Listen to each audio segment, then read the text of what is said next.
شمر امان نامہ لے کے آیا ہے کہ تمہاری ماں ہمارے خاندان سے تعلق رکھتی ہے، ہم تمہیں امان دیتے ہیں، آ جاؤ حسین کا لشکر چھوڑ کر، کہنے لگی، اور چیمی گوئیاں ہونے لگیں خیمے میں کہ عباس کو لے جا رہا ہے شمر، امان نامہ لایا ہے۔ اب جو بیوی پر، جو زوجہ پر جو کیفیت طاری ہے وہ آپ فیل کر سکتے ہیں۔ کہنے لگی، یہ زوجہ عباس سے خوش بیاں، غصے میں ان کو کچھ نہیں رہتا کسی کا دھیان، ہر بات میں جو شیر الہی کی آن بان، یہ جان کو بھلا کبھی سمجھے ہیں اپنی جان، آتا ہے غیظ جب تو نہ کھاتے نہ پیتے ہیں، یہ تو فقط حسین کے صدقے میں جیتے ہیں۔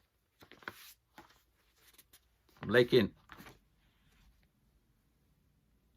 جب یہ مسائل خیمے میں ہوئے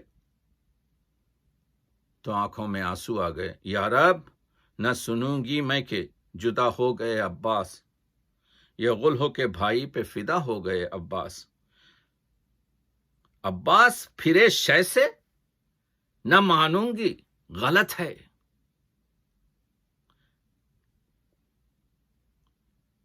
جب حضرت عباس واپس آتے ہیں تو زوجہ کہتی ہے، صدقے گئی کہیو میری جانب سے یہ تکرار، کیا خیر ہے تم شمر سے کیوں کرتے ہو گفتار، وہ تفرقہ انداز ہے، مردود خدا ہے، شبیر کے دشمن سے علاقہ تمہیں کیا ہے۔ دیکھ رہے ہیں آپ کے جذبات نگاری۔ اب یہ سوچ ہی میں تھی کہ یہ مکالمہ شمر اور عباس کا ہو رہا ہے، اتنے میں دیکھا کہ عباس غصے میں، جذبات میں بھرے ہوئے خیمے میں داخل ہوئے۔ یہ سوچ میں پھرتی تھی سراسیما وہ مستر، رخ زرد تھا، دل کانپتا تھا سینے کے اندر، دھڑکا تھا کہ اب کیا کہیں آن کے سرور۔ جب دیکھا کہ حضرت عباس واپس آئے، سرخی سی ہوئی چاند سے چہرے پہ نمودار۔ اب زوجہ نے خیمے کی بیبیوں سے مخاطب ہو سے کہا، سب سے کہا، دیکھو یہ وغا ہے کہ وفا ہے، بھائی کو علمدار نے چھوڑا تو یہ کیا ہے۔ یہ ہے جذبات نگاری، یہ ہے مکالمہ نگاری، یہ ہے گفتگو کا انداز، یہ ہے بیانیہ شاعری میں کس طریقے سے جذبات کو پرویا جا سکتا ہے۔ آپ نے دیکھا، اور جب حضرت عباس رخصت کو آتے ہیں تو چہرہ فخ ہے، چھوٹے چھوٹے بچے ہیں، آؤ، اور رو رہی ہیں تو حضرت عباس کہتے ہیں رونے کی جگہ کیا ہے، آؤ ادب سے دلبر زہرا کے سامنے، روتی ہیں لونڈیاں کہیں آغا کے سامنے، خیر النساء کے لال پہ ہوتے ہیں ہم فدا، شادی کا ہے مقام کے ماتم کی ہے یہ جا۔ اور جذبہ شکوہ دیکھیے، کل تھی سہاگن آج تو میں سوگوار ہوں، بچوں کی اب نہ فکر نہ لونڈی کا ہے خیال۔ اور غم فراق، جب شہید ہو گئے حضرت عباس تو کہا، صاحب تمہیں تو سونے کو ہاتھ آئی خوب جا، دریا کا خوب صرف ترائی خنک ہوا، میں اور آپ آج کی شب تک نہ تھے جدا، بستر کو خالی دیکھ کے گزرے گی مجھ پہ کیا، تڑپوں نہ کس طرح کے نئی واردات ہے، صدقے گئی فراق کی یہ پہلی رات ہے۔ تو انیس نے کہاں پر چسپاں کر دیا یہ چیزیں، ہر ایک بیان لفظ اسی طرح سے چل رہا ہے۔ آپ دیکھ رہے ہیں امام حسین علیہ السلام آتے ہیں آخری وقت، شہربانوں سے 26 برس زندگی کی ہے شہربانوں سے،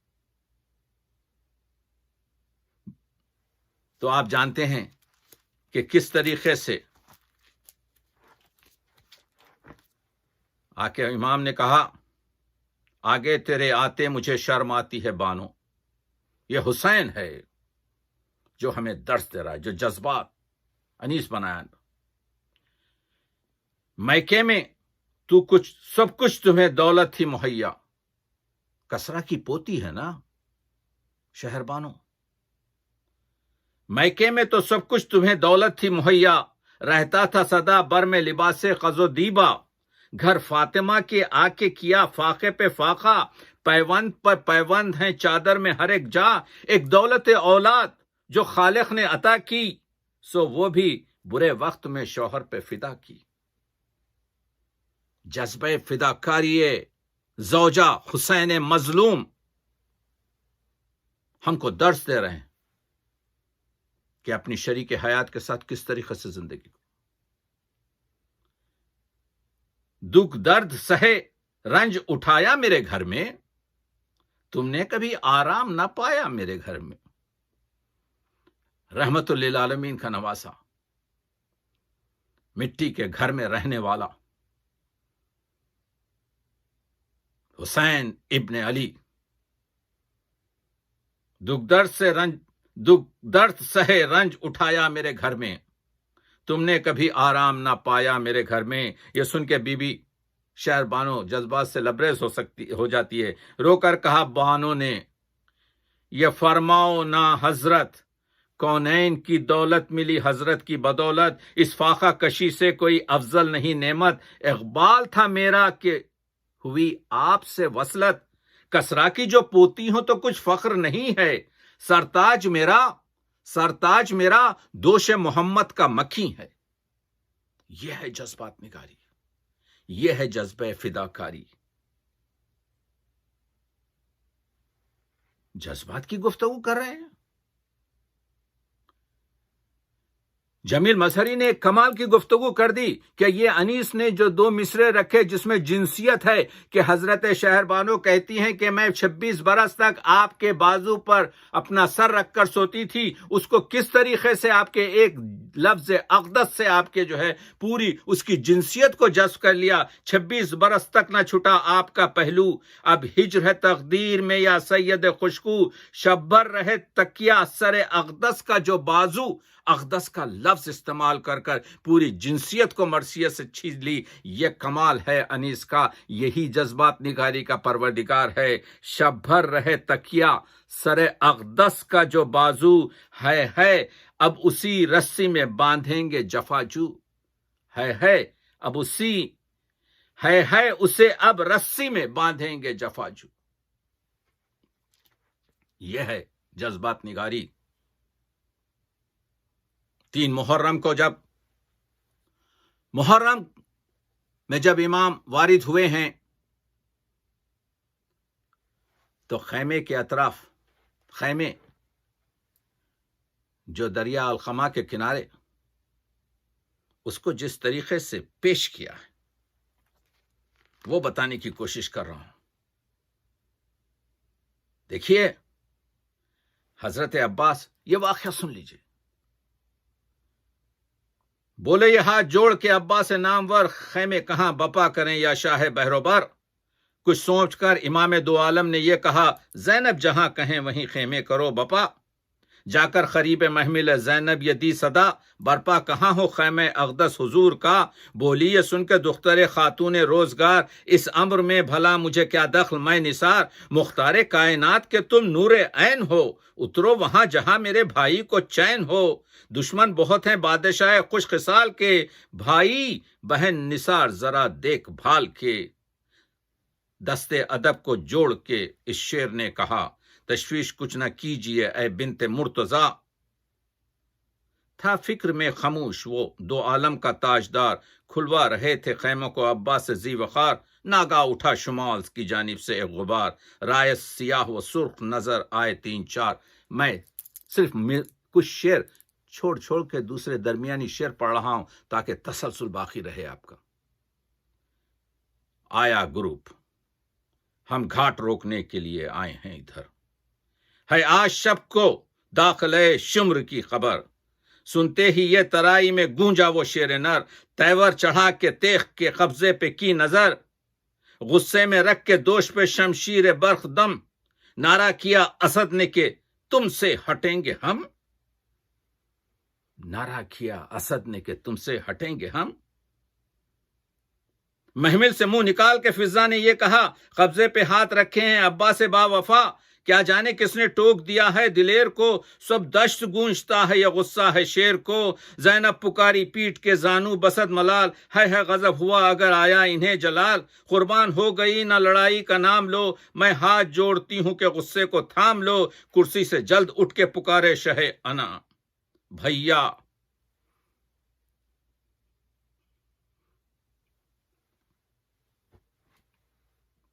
یہ جذبات نگاری ہے، آپ مصرع پڑھ نہیں سکتے۔ کرسی سے جلد اٹھ کے پکارے شہ انام، بھیا ہمارے سر کی قسم روک لو حسام، آقا نے دی جو اپنے سر پاک کی قسم، بس تھر تھرا کے رہ گیا وہ صاحب کرم، گردن جھکا دی تانا ادب میں خلل پڑے، خطرے لہو کی آنکھوں سے لیکن نکل پڑے، کہا ہٹا دو تیغو سپر کو پھینک کے بولا وہ نامور، کہہ دیجئے ان سے کاٹ کے لے جائیں میرا سر۔ انیس نے کمال کا شعر رکھ دیا، صاحبو لیتے جاؤ میں ہوں۔ حضرت نے بتایا کہ دیکھو اگرچہ کہ آپ میرے آقا ہیں، میں آپ کا ادنا غلام ہوں، لیکن میری رگوں میں بھی علی کا خون ہے، میں ہوں غلام آپ کے ادنا غلام کا، آقا مجھے خیال تھا بابا کے نام کا، بابا کے نام کا۔ حسین نے لپٹا لیا، گردن میں ہاتھ ڈال کے حضرت نے یہ کی، کیوں کانپتے ہو غیظ سے بھائی، یہ کیا کہا، وہ شیر ہو کے دھاک ہے ساری خدائی میں، دیکھو تمہارے سوا ہے، دیکھو کوئی تمہارے سوا ہے ترائی میں۔ یہ ہے جذبات نگاری، وہ جذبات نگاری جو حر ادھر سے آتا ہے تو حر پکارا، وہ حر کا مکالمہ جو ہے آپ دیکھ رہے ہیں، جب اس نے عمر سعد نے کہا کیا ملے گا تجھے وہاں پر، عمل خیر سے بہکانا مجھے او ابلیس، یہی کونین کے مالک یہی راسو رئیس، کیا مجھے روکے گا تیرا حاکم ملون و خسیس، کچھ تردد نہیں کہہ دے کہ لکھے جائے، کچھ تردد نہیں کہہ دے کہ لکھے پرچہ نویس، ہاں سوئے ابن شہنشاہ عرب جاتا ہوں، لے ستمگر جو نہ جاتا تو اب جاتا ہوں۔ یہ ہے جذبات نگاری۔ اور جب آخری وقت آیا، نیم وا چشم سے حر نے رخ مولا دیکھا، جب مولا نے حر کا سر اپنے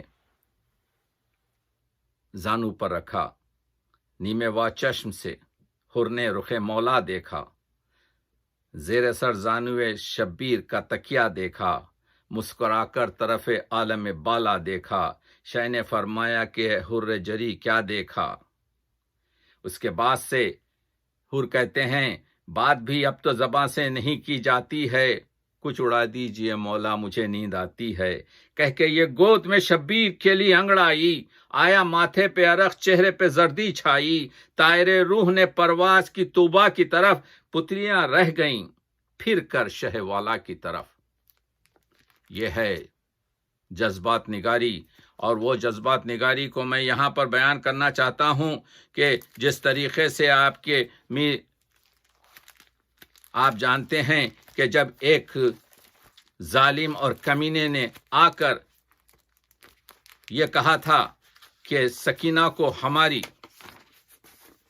کنیزی میں دے دو، تو وہ جو طریقہ کس طریقے سے انیس نے اس واقعے کو ہم تک پیش کیا ہے، وہ آپ کی خدمت میں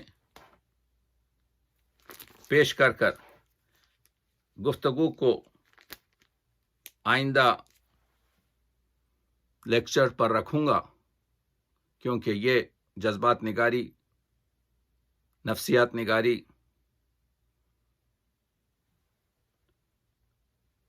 700 دربار میں درباریوں کے سامنے، جس میں حافظ قرآن بھی تھے، ان 700 مردوں کے سامنے جو در حقیقت مرد نہیں بلکہ نامرد جمع ہو گئے تھے یزید کے دربار میں، گلی رسی کے ایک کونے میں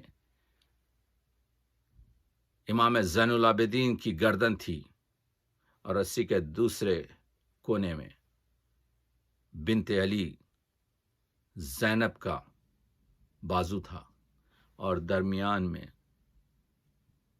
آل محمد کی اولاد اور آل محمد کے نور چشم بندھے ہوئے تھے۔